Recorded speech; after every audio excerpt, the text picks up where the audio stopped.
الله دې وکړي چې ټول به روغ جوړ او خوشحاله یاست. دوستان نن په دې ویډیو کې زه تاسو ته ښیم چې موږ څنګه کولی شو خپل آی ډي یا فیسبوک پاڼې فالوور زیات کړو، تر څو پرې زموږ هغه انډیوالان چې که چیرې مو انډیوالان پوره وي، نور کسان وغواړي چې زموږ سره فرینډ شي یا زموږ شی وویني، د هغه لپاره باید چې موږ د فالوور آپشن خلاص کړو.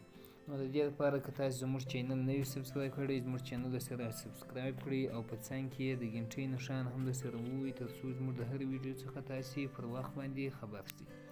نو راځو اول خپل فیسبوک ته. کله چې فیسبوک پاڼې ته رالو، په فیسبوک کې به موږ اول چې دغه درې ټکي وینو پر دې باندې به کلیک وکړو. کله چې دلته رالو نو سیټینګ اینډ پریویسي ته به راسو.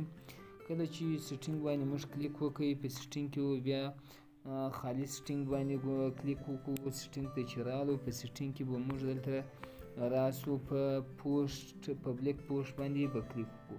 پبلیک پوسټ ته چې رالو دا به ټوله پبلیک وو او په اخر کې به کمنټ رینکینګ هم آن کړو. دا چې مو آن کړه بیا به راسو خپل وال ته. وال ته چې رالو، دلته موږ په وال کې وینو چې زموږ فالوورز آپشن چې دی هغه نشته. نو د دې لپاره موږ په ایډیټ پبلیک ډیټیل باندې کلیک وکړو. دا چې مو کله کلیک کوي بیا به راسو دلته په ډیټیلز کې بیا پر ایډیټ باندې کلیک وکړو. ایډیټ باندې چې مو کله کلیک وکړئ د هغه څخه به موږ لاندې راسو، دلته د فالو آپشن دی چې دا به موږ آن کړو.